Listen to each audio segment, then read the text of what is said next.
రాష్ట్రమంతటా తెలంగాణగా జరుపుకుంటున్నాం. ఈ సందర్భంగా సూర్యాపేట స్వరాష్ట్ర సాధన పోరాటంలో ఘనంగా నివాళులర్పిస్తున్నాను. పునాదుల మీద ఏర్పడిన తెలంగాణలో అగ్రగామిగా నిలుస్తుంది. అమరుల కుటుంబాలకు, రాష్ట్ర సాధన పోరాటాలందరికీ పేరు ప్రత్యేక తెలంగాణ రాష్ట్ర ఉద్యమ అమరుల త్యాగాలను ఒకసారి ప్రత్యేక 1960 సంవత్సరాలు కొనసాగి ప్రత్యేక తెలంగాణ రాష్ట్రం ఏర్పడింది. తెలంగాణ ఉద్యమం వెలకట్టలేనిది. తెలంగాణ ఉద్యమంలో మనమంతా భాగస్వామ్యమై ఈ నివాళులర్పించడం మన అందరి బాధ్యత. తెలంగాణ రాష్ట్రాన్ని అగ్రస్థానంలో నిలిపేందుకు గౌరవ ముఖ్యమంత్రి రేవంత్ రెడ్డి నాయకత్వం 2047 విజన్తో ప్రజాప్రభుత్వ రాష్ట్ర అభివృద్ధికి ఆర్థిక, సామాజిక, పరిపాలన రంగాల్లో తెలంగాణ రైజింగ్ 2047 గుర్తించినట్టు గౌరవ నీతి ఆయోగ్ సమావేశంలో రైజింగ్ 2047 కీలక అంశాలు. 2047 విజన్లో అవి పేదల సంక్షేమం, ప్రపంచ స్థాయి ఇన్ఫ్రాస్ట్రక్చర్ లక్ష్యాలకు ప్రాధాన్యం.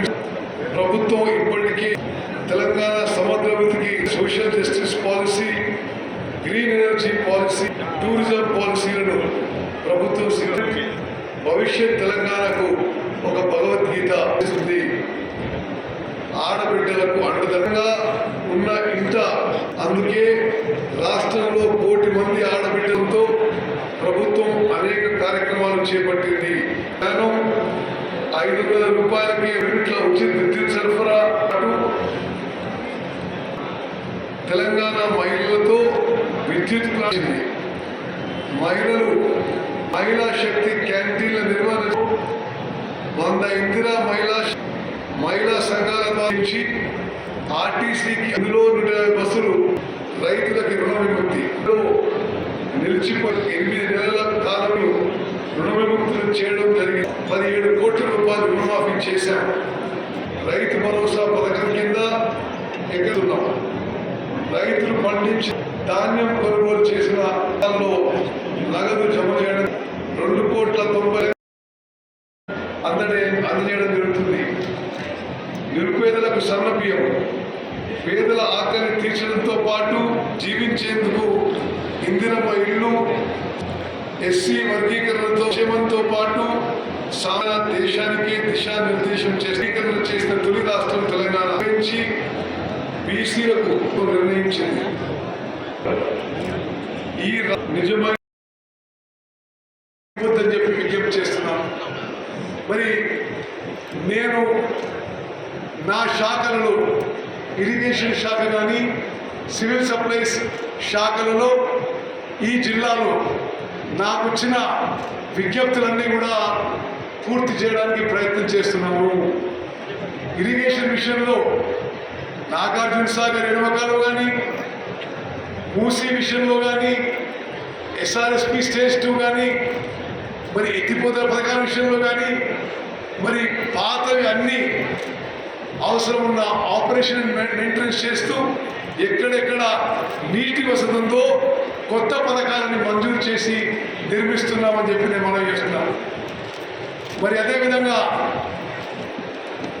ధాన్యం సేకరణలో, వరి ధాన్యం సేకరణలో గతంలో ఎన్నడూ జరగని విధంగా అత్యధిక ధాన్యం మరి దొడ్డు రకాలకి MSP ధరపై, సన్న రకాలకి 500 రూపాయలు బోనస్తో మరి ప్రతి గింజ కొనుగోలు చేస్తున్న విషయం నేను మరోమారు మనం చేస్తున్నాను.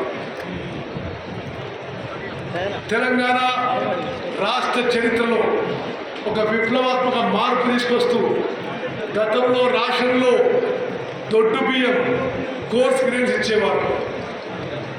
రేషన్ కార్డు ఉన్న ప్రతి వ్యక్తికి కడుపు నిండా ఆహారం పెట్టాలి, అన్నం పెట్టాలి, సంపూర్ణ ఆహార భద్రత కల్పించాలనే ఉద్దేశంతో అందరికీ సివిల్ సప్లై శాఖ ద్వారా 6 కిలోల సన్నబియ్యం, మంచి క్వాలిటీ సన్నబియ్యం ఇస్తున్న విషయం కూడా ప్రజలందరూ గమనించారు. సూర్యాపేట జిల్లా ప్రజలందరికీ మీ ఉత్తమన్నగా ఈ ప్రాంతం నుంచి 7 సార్లు వరుసగా ఎమ్మెల్యేగా ఎంపీగా మరి మీరు గెలిపించినందుకు ఎల్లప్పుడూ మీకు కృతజ్ఞత ఉంటానని, ఈ జీవితం ఈ సూర్యాపేట జిల్లా ప్రజల అభివృద్ధికి మీకు మేలు చేయడానికి, మీ జీవితాల్లో వెలుగులు నింపడానికి మా జీవితం అంకితం చేస్తున్నామని చెప్పి ఈ మరి తెలంగాణ ఫార్మేషన్ డే రోజు నేను మనవి చేస్తూ ముగిస్తున్నాను. జై హింద్.